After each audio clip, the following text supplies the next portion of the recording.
Добро вечер од Телма. Ова е емисијата Најблиску до вистината. Јас сум Александар Шолјаковски. Гостин во нашава емисија е господинот Ефтим Гашев. Добро вечер во нашето студио. Добро вечер. Ефтим Гашев е автор на книгата Нашата кауза. Тоа е оваа книга. Поводот не е излегувањето на книгата од печат. Таа е издадена пред година и пол некаде. Попрво поводот би бил премолчувањето на оваа книга. Иако книгата изнесува мощни конкретни работи, зборува за конкретни настани и личности, се уште живи, за историски настани, за кои се уште има сведоци, книгата помина незабележително.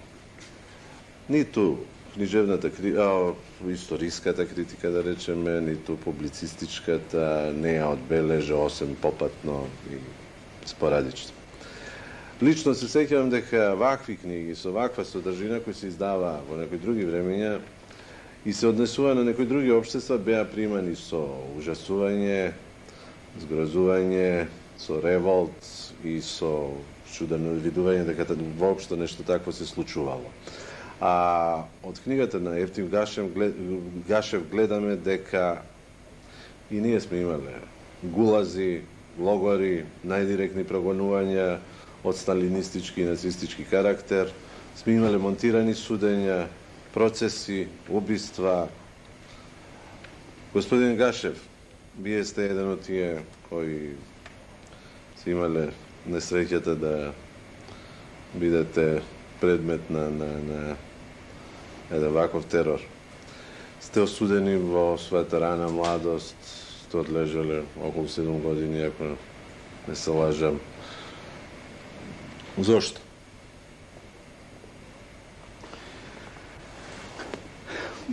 Прво, благодарам на Телма телевизија што ме покани на ваков невообичаен разговор на една тема која повеќе личи табу тема. Се уште табу. Нажалост, книгата Нашата кауза ја започнувам со една гениална мисла на големиот германски поет Шилер. Најубавите соништа за слободата се сонуваат в затвор. И како почеток за нашиот разговор, ќе ми дозволите да прочитам само еден инсерт од предговорот на оваа книга, напишана од почитуваниот академик доктор Блаже Ристовски. Ракописот на Ефтим Гашев заслужува сериозно внимание. Тоа е книга напишана искрено, читливо, преживеано и сугестивно и може да биде полезно четиво за нашите генерации, за да видат и да знаат низ какви сцили и харибди поминувала современата македонска државичка и низ какви голготи морал да се искачува овој вековен, намачен, делен и разграбуван народ. Да се знае како страдал од туѓи и од своји и колку чини слободата и независноста. На прашањето што ми го поставивте, тоа заслужува многу голема елаборација, но веројатно времето ни е такво да задржиме на некои поважни елементи.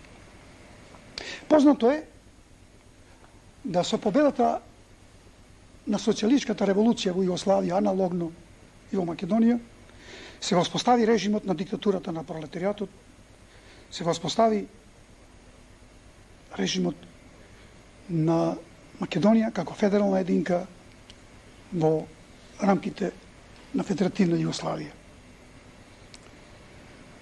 Дал некому му се бендисува или не му се бендисува, но факт е дека имаше голем број луѓе кои не беа воодушевени од новиот поредок и југословенското решавање на македонското национално прашање и нормално да такви луѓе кои одгледуваат таква идеја и кои Македонија така ја сонува и ја посакува, се судрива со железната тупаница на таа диктатура.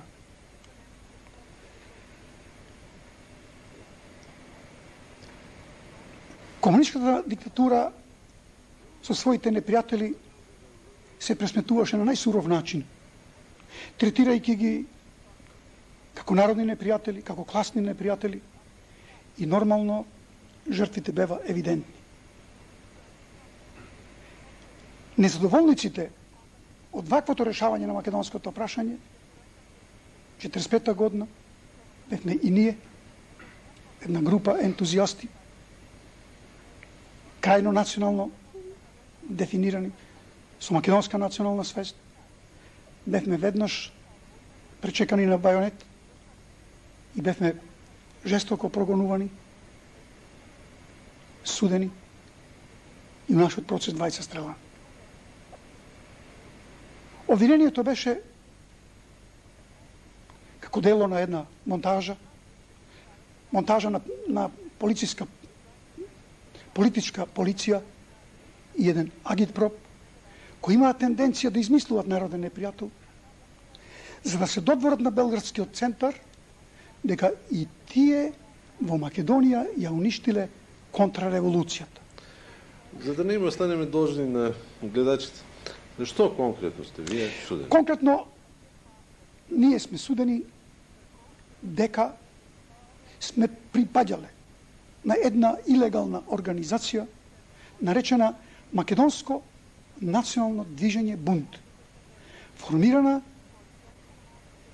на 30. мај 38 година во Скопје од Трајко Попов и Борислав Градишки и двајцата актери на судскиот процес, од кој првиот стрелан, а вториот осуден 20 години е издржал 12 години.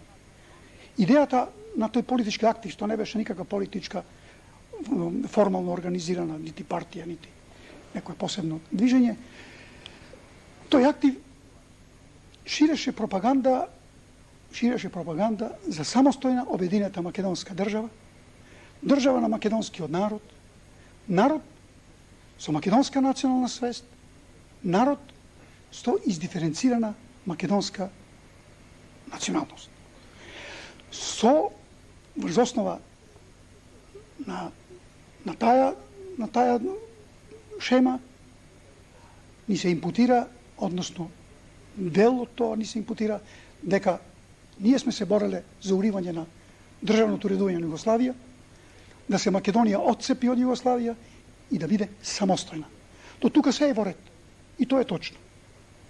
Не е точно и гнасно е импутацијата од државата, од таа тоталитаристичка држава, импутацијата што го пресудите пишува за самостојна Македонија на чело со Ванчо Михајлов.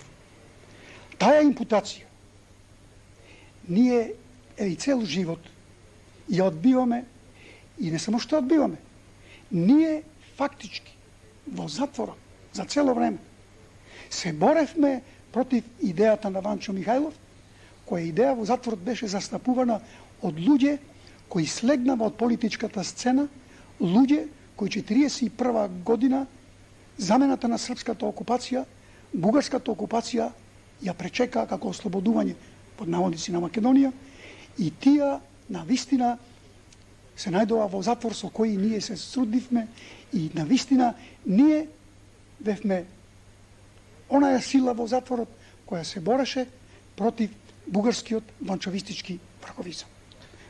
Морам да ви упаднам од цело збор. Вие сте судени за она што денес се случи веќе неколку години. Судени за независна Македонија. Забелешката е прво на нивото на прашањето дали чувствувате сатисфакција дека ако ништо друго вашата жртва може би не била залудна. Видите, тоа чувство е двојно чувство. Референдумот од 8 септември 1991 година, тоа беше круна, тоа не беше настан ад хок. Тоа беше настан во континуитет. Континуитет на борбата на македонскиот народ, каде и ние од 45-та година се вклучивме, носејќи ја таа штафета на таа борба. И го дочекавме тој миг, но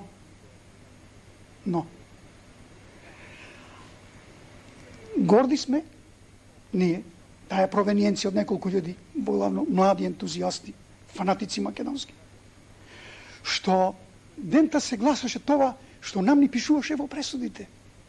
Се бореле против државното уредување на Југославија, за да Македонија се отцепи и биде самостојна. Па ви се молам, тоа е нашата фабула, тоа е нашата кауза. А импутација, лепенката, гнасотијата, тоа не е наше. Тоа нека одговорот на јавноста, на историја. Оние кои тоа го измислија.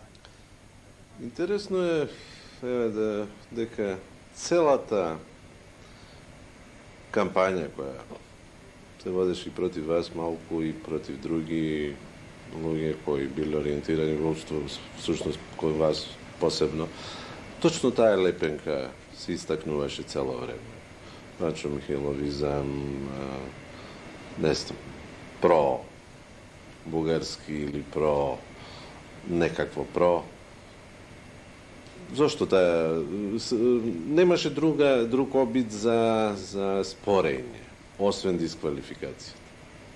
Па без таа дисквалификација, како тие ќе му јаве, со кој образ тие ќе му кажа на македонскиот народ дека овие луѓе се дејци за самостојна, обединета, демократска македонска држава. Тие требаше да не компромитираат. Тие требаше од нас да направат плашила, дека ние идеме, се бориме за састеманска Бугарија, што е ноторна лага, која не возбудува. Тоа е што борбата на нашата книгата, нашата кауза, не е да носиме некој ореол, или некој што вика сатисфакција, или некој што вика рехабилитација. Нам не ни треба рехабилитација никаква. Каква рехабилитација? Ние за оно кој сме се борили сме го постигнале. Ние се... Независноста на Македонија веќе некоја рехабилитација за вас? Тоа е правна терминологија, јас скоро и пишам на таа тема. Рехабилитација нема потреба, него станува збор да тие кои ни ја залепија лепенката да имат достоинство да кажат дека тоа конструкција, дека е тоа монтажа, дека е тоа налог на некои темни сили. Само и само од и табу тема и денеска е ова е. А камо ли 45-та година некој да спомнеше самостојна Македонија?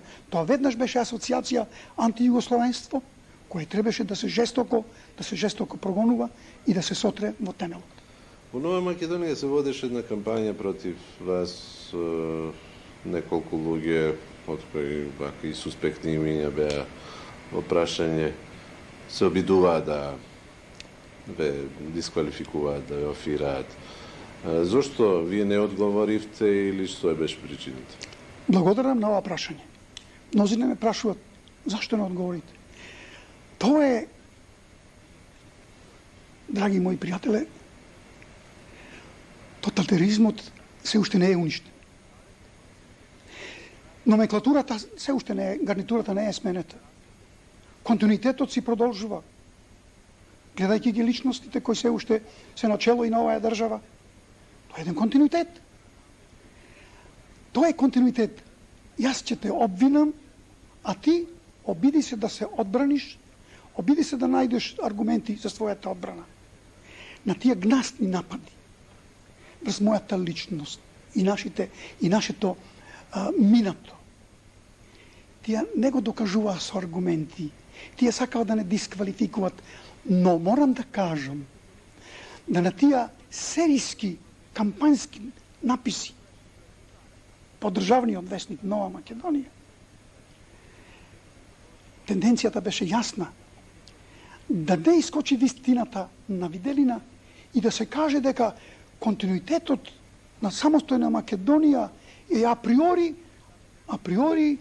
на југословенската опција. Тоа се две различни работи. Југословенската опција, дал на некого му се бендисува или не, таа беше доминантна 45 години и протагонистите на таа опција Македонија ја донесува во Федеративна Југославија. Ние, кои бевме против таа федерација, бевме самостојно обединета Македонија, се разбира, на македонскиот народ со национална свест, ние и денеска сме уште како персони нон грата за тоа што лепенката ванчовизам ни се уште се става на преден план. У тој период, таа кампања која се водеше против нас и мене лично, против моето лично и достоинство и национално, одговорите кој сум ги доставил и препорачано, и кој сум ги носил во архивата, не го гледаат белиот ден. Што това значи? Не дозволуваа вистината да искочи на виделина. Затоа ова е книга. Ова е книга. Натре се напишани сите одговори, натре е галеријата на луѓе и од едната и другата провененција. Па нека повелат другарите, не да спорат со мене да ме дисквалификуват. Еве ја книгата, нека оспорат аргументите со против аргументи и така да спориме. Меѓутоа, еве, се јави книгата, година и пол помина, ништо практично не е напишано, иако во книгата, вие ми рековте, преку 1000 имиња се споменуваат од двете страни, да речеме, во кои има и меѓу нив има и живи личности кои учествувале во тие процеси на еден или друг начин, има луѓе кои учествувале во тие прогони. Меѓутоа ги обвинувате многу отворено и многу директно, меѓутоа никој до сега не се јави. Прво, јас не ги обвинувам. Нив ги обвинува вистината. Нивните дела за кои Нив ги обвинува, да кажеме, илјадниците луѓе кои минаа низ казаматите на Идризово, кои минаа низ логорите на смртта, низ карцерите воздушни и безвоздушни, логорите кај што кршевме камен у Босна на минус 20 степени под рефлектори од 12 саат на полноќ. Тие нека дадат одговори зошто беше тоа се потребно. Зошто? Нека го дадат одговорот. Тука е напишано автентично, јас тврдам дека е автентично, со имиња, со настани, со дати, дека повелат луѓето се тука, да седнеме добронамерно да разговараме пред еден аудиториум. Не со дисквалификации, не за некаков си реваншизам. Да отвориме вистина, да отвориме темата. Зашто мислите, еве, историската наука, која би по логика на нештата би била заинтересирана, еве, ова прашање да се отвори, особено што имаат жив материјал кој можат да го соберат сега, можат да остават документи, не е заинтересирана за ова, односно не е направен барем еден симпозиум кој би ги обработувал овие теми. Тој период кај нас останува уште на нивото на, што ја знам, тој полет на градење на новото општество, а не се и оваа темна страна не се осветлува. Јас сизифовски се залагам да се отворат досиета на политичките процеси и политичкиот прогон и да историјата даде една верификација, но историјата и историчарите да придат објективно, не политизирано, а од друга страна, нека не ми се забележи, но и нашите историчари оглавно припаѓава на ешалонот кој стоева од другата страна на оваа кауза. Нека ги отворат досијата дур сме живи. Некога ќе не нема. Па кога ќе отвора досијата, па ќе каже, па луѓето овдека пишувале дека биле ванчовисти. Процесите и судските пресуди и во нив пишува врз основа на доказите, а доказот е самопризнанието.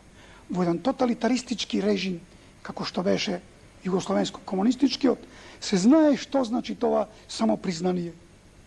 Тортура до смрт. И од нас се зимава само подписите, а се над подписите се конструираше тоа што им требаше на актуелната власт да ја фалсификуваат историјата. Тоа прашање кој мене ми го поставивте, логично, ако не вие, поставете го на историчарите, на Институт за национална историја. Па јас да ви кажам, бев да го погледам своето досие, не ми го дава досието, имало некој кодекс да ми дадо неколку страници, пресудот јас ја имам и така натаму. Нели се отворени, законски е. Па добро, ако се отворени, што не ги отворат? Кој не ги дава? Па прво историчарите што не се заинтересира историската наука да ги тие досија прегледа. Дур сме ние живи. Па ви се молам, има една книга во меѓувреме излезе Судени за Македонија. Тамо се илустрирани стотици пресуди кои по исто клише, борба за самостојна Македонија против Југославија, отцепување, начело со Ванчо Михајлов.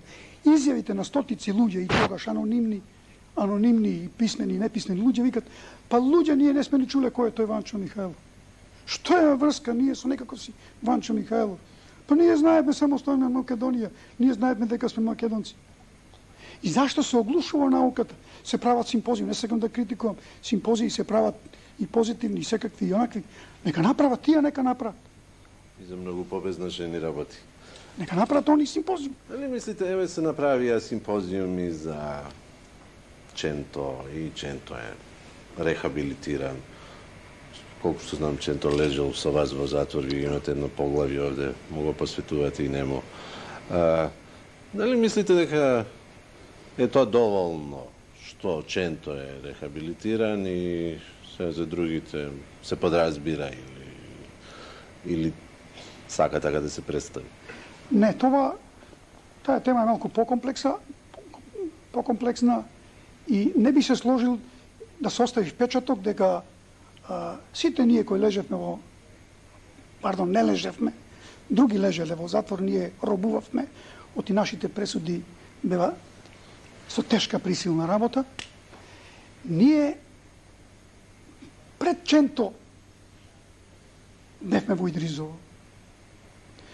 Ченто, историска личност, патриот, кој ја одиграл својата политичка улога за создавање на македонската автономска федерална единка во составот на Југославија. Дори бевме ние во затвор, Ченто беше председател на републиката. Така да Ченто првенствено имаше нерасчистени работи со владеачката номенклатура. Нормално, он имаше своји погледи кои коинцидирава со една самостојна Македонија. Ali ne može se kaže da Čento je rehabilitiran, prvo koliko što ja i pravno ne sam kvalifikovan, ali koliko što gi razbiram работите, on не е rehabilitiran, nego na revizija na procesот, обвинител го повлекува обвинителниот акт и излегува, човекот не е суден, човекот je невин. Иако човекот доживеа траума, од 11 години он издржа, исто така робуваше под исти принципи, немаше никаква привилегија, 10 години одробува и се знаеш неговата трагедија. Неговата трагедија како човекот завршена историска, една голема личност, еден трибун македонски. Така да тоа не може да се поистовети. Ние, повторувам, нам не никаква рехабилитација. Па се бореме против Југославија, Југославија денеска нема.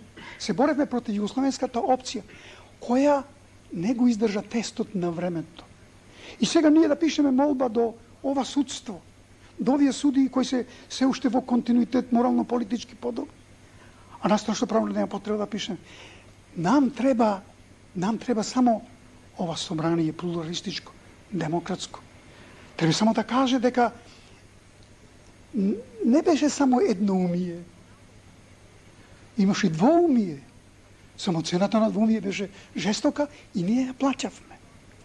Треба да се каже во парламентот, не треба декларации, не треба никакви нови ревизии на дела, повторно да идеме да се браниме, да докажеме својата невиност.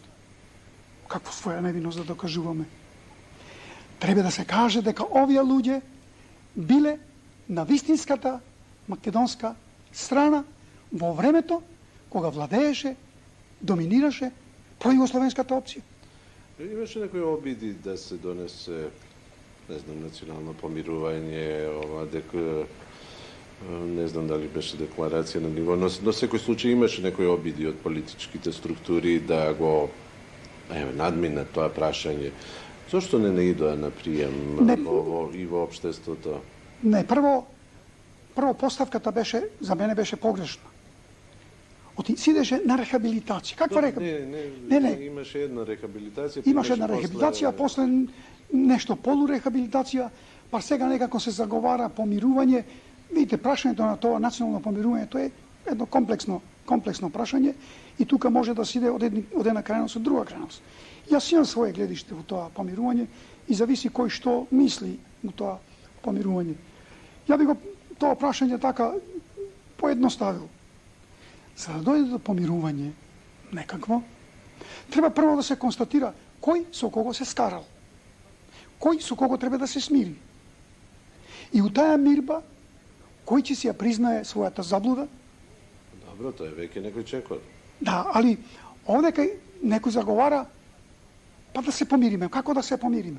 Треба прво да се дефинираме кој со кого треба да се помири, кој со кого се скарал. Македонскиот народ... Идеолошките опции да се помират. Да, ама добро, има тука идеолошки, има и национални. Македонскиот народ не се скарал со никого. Има луѓе, групи или индивидуалци кои се однародиле, кои застапувале, да кажеме, други опции.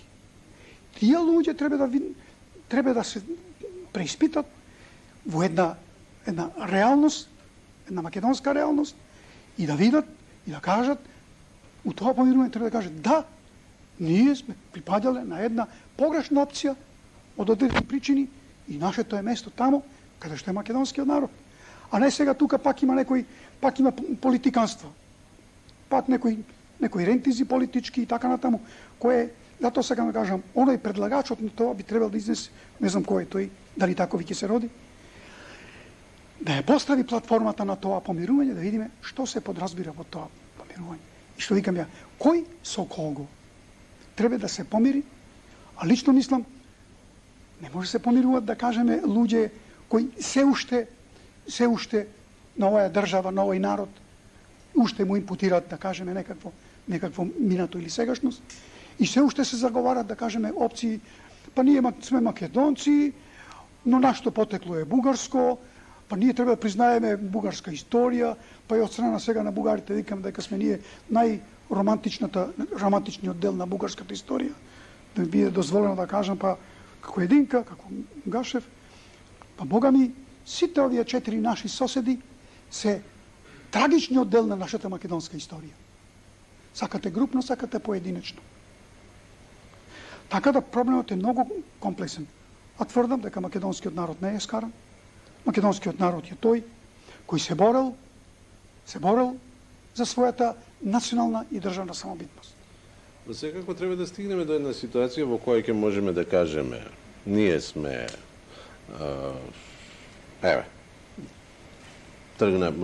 почнуваме од тоа што било, се случило, со жалење да се констатира и да се дојде до ситуација во која ќе се оневозможат понатамошни делби кои се многу можни, и вие сами рековте.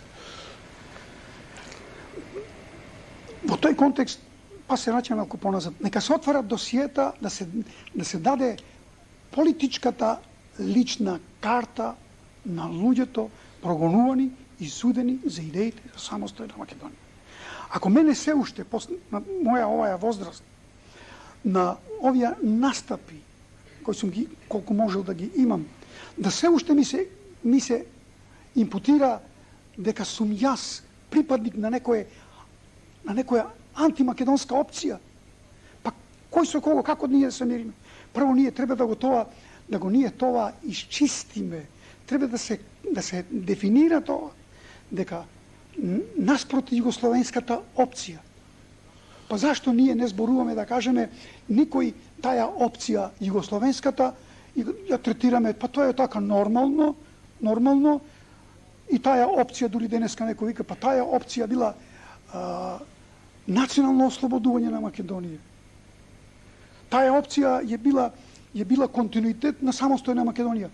Па господа или другари, ако беше тоа самостојна обединета Македонија, па што вие на времето и во борбата и во Асном донесовте декларација дека се создава самостојна, независна македонска држава на македонскиот народ, него се донесе одлука дека се формира македонска федерална единка во составот на Југословенската федерација. Не треба се бега од тоа. ЕНОБ-то го водеше ексклузивно, го инспирираше, го организираше и го водеше Комунистичка партија на Југославија, се разбира и Покраинскиот комитет и после Комунистичка партија на Македонија. Тоа е таа вистина. Таа вистина. Со таа опција, наспроти опција за самостојна Македонија. И сега уште се препукува да вие ванчовисти. Па кој рекол дека сме ванчовисти? Никој од нас не е рекол. Не съм не рекол. Сме се борели, ние, повторувам, ние во затворот и ние може би се оддалечуваме може и од книгата. Па погледнете книгата пишува дека токму ние, така наречени младите, се спротивставувавме на тој бугарскиот панчовистички врховизам, кој беше застапен од осудениците, судени како соработници на бугарскиот фашистички окупатор, со кој ние нешто немаме допирни точки. Имаме допирни точки, што бевме ние спротивставени две страни. И тоа, за иронија, тоа и власта, и полицијата го знаеше. И УДБА го знаеше, само уште ова да ви кажам. УДБА дури нам интимно ни кажуваше, ние немаме проблем со бугарите и со бугарштината. Камо среќа да вие младите сте пробугарски. Немаме ние проблем со таа опција. Ние имаме проблем со опцијата дека вие сте за самостојна Македонија надвор од Југославија. Тоа беше.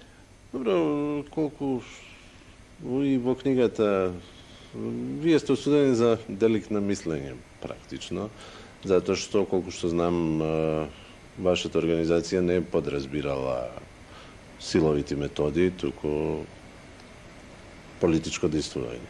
Видите, да би било малку и да не кажам амортизирано на тоа, не само мислење, него и експонирање на тоа мислење, пренесување на тоа мислење.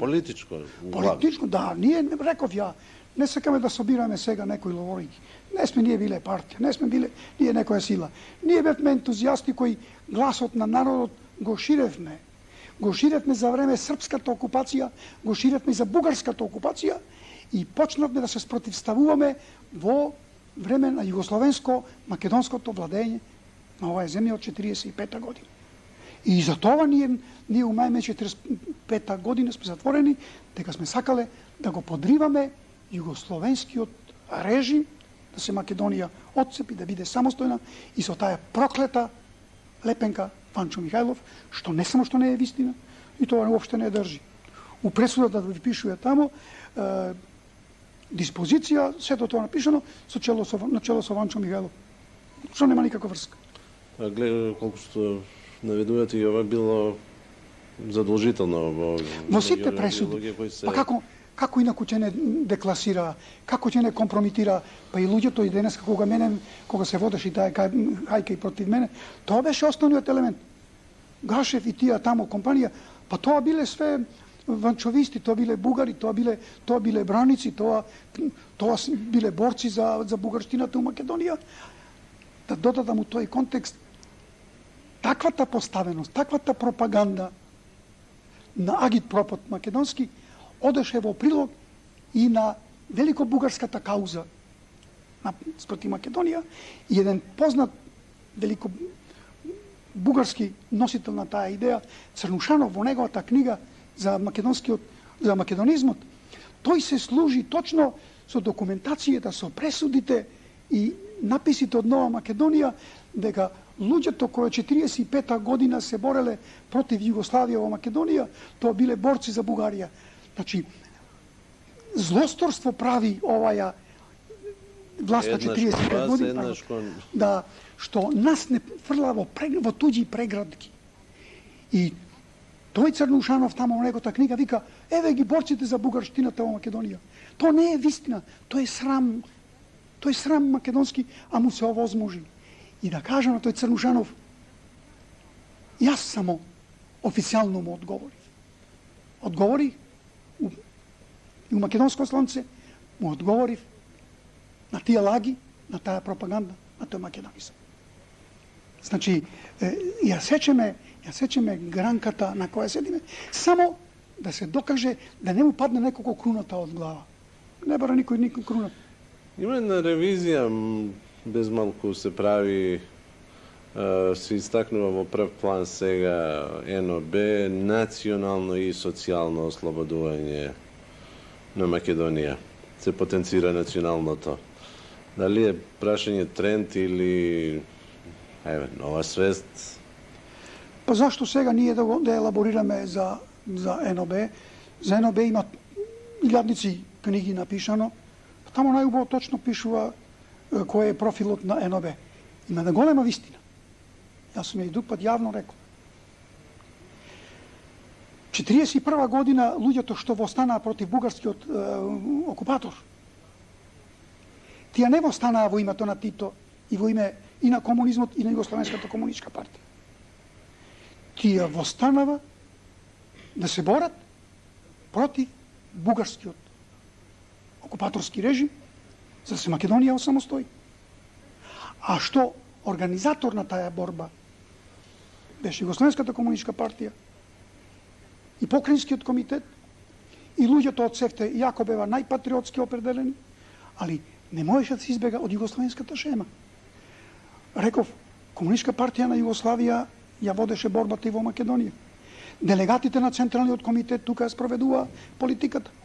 Политиката која беше НОБ, таа беше во границите на Југославија на еден дел на Македонија.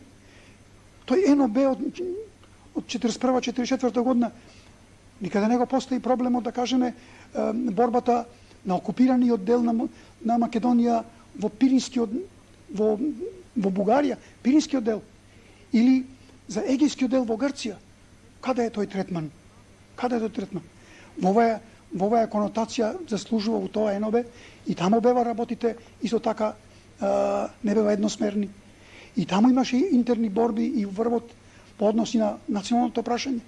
Таму се исто така познати и принципите на АНОК, кои исто така се премолчува. И има големи вистини што и тие борци меѓу нив имало доследни македонци и со национална висока свест. Но опцијата беше Југославија.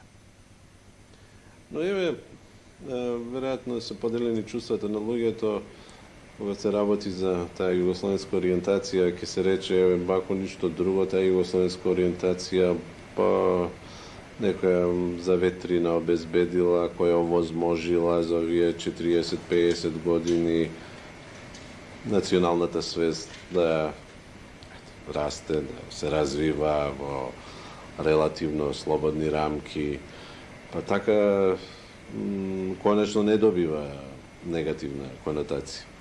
Или мислите поинаку, не знам? Па ако нема негативна конотација, зошто падна таа опција, отиде, да не кажам, у историја? Зошто не го издржа тестот?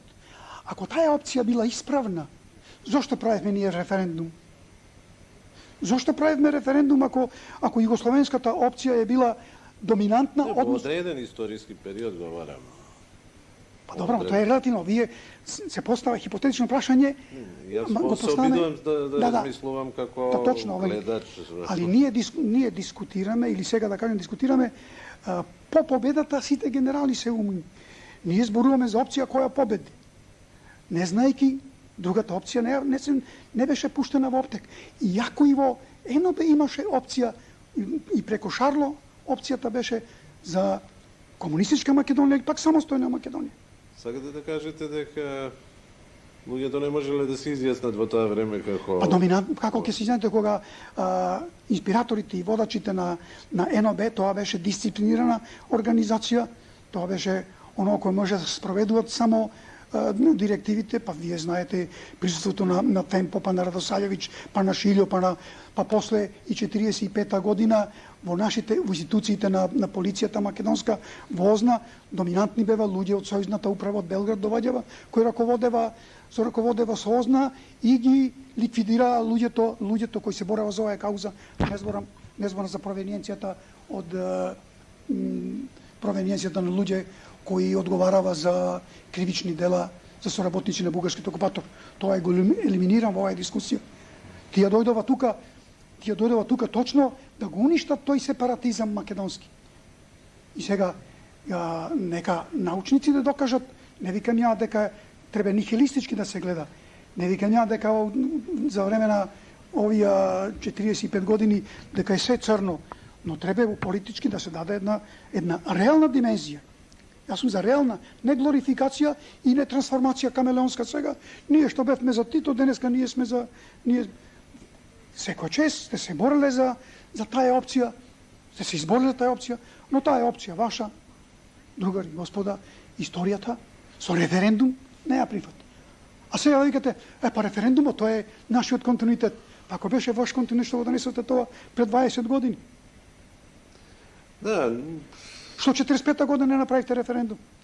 Мислите ли дека созрева време кога, еве, сите овие отворени прашања, ќе добијат своја некоја верификација, дека ќе се успее да се стигне до, прво,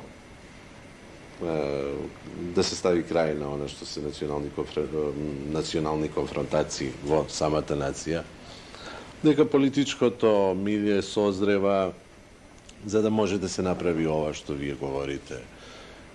Да видиме што било и согласно со тоа и да се действува. Видите, било многу невкусно да се ставам ја у ситуација на арбитар. Јас сум вака еден обичен граѓанин, така да кажам, но реалноста ќе ги потисне сите работи. Ако некогаш требале македонци да се докажуваат, за среќа, денес се раѓаат македонци. По овие генерации денеска тоа, они може им е сега илузорно и смешно што јас вака дискутирам овдека. Затоа што луѓето сметат и правилно сметат. Па нема што да дискутираме по национално прашање, ние сме ние сме тие. А тоа што било историја, нека историчарите тоа фино и честно некако они, честно, достоинствено, доблесно, некако турат на што викам јас, кантарот на историјата има два таса. Па ните се сите црни, ните сите се само бели. Дајте, тоа е у интерес е тоа и на нацијата, и на нашата историја. Зошто ние да кажеме, да плукаме по се оно што е. Се е тоа наша историја. Али нека не биде вреднувањето само од еден политички, маркетнички аспект, оној кој е на власт. Вистина така викат, победникот ја пишува историјата. Али ја викам во еден афоризам, па и победениот има што да ја каже на историјата. Среќа е тоа што македонската нација е стварност. Македонската држава е стварност. Ова што дискутираме е попатно, тоа се епизоди за кои треба историјата да ги дефинира, објективизира, да се знае, да не ги премолчува. Да се признаат кај што се грешиле луѓе. Па луѓе да кажеме, не треба никој да одговара за своји мислења и за своји чувства, нека се чувствува кој како сака. Али опасно е кога тие чувства се трансформираат во акција, а таа акција е насочена против интегритетот на оваа држава и против незините национални определби, незиното национално, што се вика, самобитност. Иначе, кој како дека некој мисли борба на мислење. Ние може да спориме, да не се слагаме. Али неприфатливо е сега да се генерализираат работите. Македонската нација од 45-та година. Тоа е навредлива работа. Сега ви го поставам обратно прашањето. Мислите ли дека демократската свест во наше општество не достигнала такво ниво во кој може да се разговара слободно и на овој начин на кој вие предирате? Повеќе се зборува формално за демократија. Не може партијата која е на власт не може да биде носител на демократска пролет, оти таа партија е во континуитет на тоталитаризмот во Македонија. Да, добро, таа и го признава тоа, не бега од тоа. Али сега се постава прашање, може ли еден представник, необичен, него носител на идејата, идеолошка, тоталитаристичка, едноумна и југословенска, да биде носител на демократијата, дури истата личност, истата програма, континуираната платформа. Тоа е нонсенс. Политичка еволуција е тоа. Не, али нонсенс. Ма добро, еволуција, сега добро, може треба повеќе елаборација, али каква еволуција тие луѓе што прогонува денеска таа политичка опција е доминантна и луѓето прогонувани денеска уште се не да се што они чувствуваат, се третираат, еве и се уште и ова е наша емисија овдека. Ја верувам да мнозина вртат со глава, мнозина етикетираат и така натаму. Што тоа значи? Тоа значи дека тој синдром, тој македонски синдром на самоуништување, него и треба, јас ќе ви кажам, еве, и објавив некој анонимно писмо сега, па вика, ти века треба да се застремиш, вика, ти си се борел против Титова Југославија. Па ви се молам, уште ли ќе живееме ние со тоа? Па нели гледате дека овдека улиците во Скопје, сите институции ги носат имињата и на на една генерација, на една, што се вика, плеада луѓе кои отидоа во историјата. Ние, ако самостојна Македонија е плебиситарна, тогаш ви се молам, онова другото треба да си најде свое место и своја оценка. Да, во секој случај се залагате тоа, но и Тито е дел од нашата историја. Па ние до пред 2-3 месеци нашиот площад овдека се викаше Маршал Тито. Па сите големи институции, па сликите уште по институциите се овдека. Тоа да не биде погрешно разбрано, али тоа ние мораме да имаме физиономија за своја национална. Нека историчарите го оценат Тито. Ја може да имам своje мислење Тито за тоа што сум го почувствувал Тито и македонскиот народ го почувствувал Тито, некој го доживел вака или онака. Али ние треба да знаеме дека едноумието во Македонија и таа диктатура на пролетариатот, тоа беше предводено од Тито. Ако беше тоа толку идеално, тогаш ако беше таа опција толку идеална, тогаш е злосторство самостојна Македонија под наводници за некого. Господин Гашев, ова веројатно една емисија малку за да разговараме за темата која начнавме.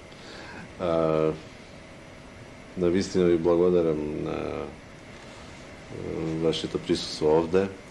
А на гледачите би препорачал многу топло да ја набават оваа книга, да ја прочитаат и да стекнат своje мислење за темата за која разговаравме. Гашев, уште еднаш благодарам. Јас благодарам исто така. Пријатно некоја друга прилика кога може би работите ќе бидат многу подобри. Да се надеваме, со задоволство. Пријатно. Од Телма, довидување до идниот четврток во исто време.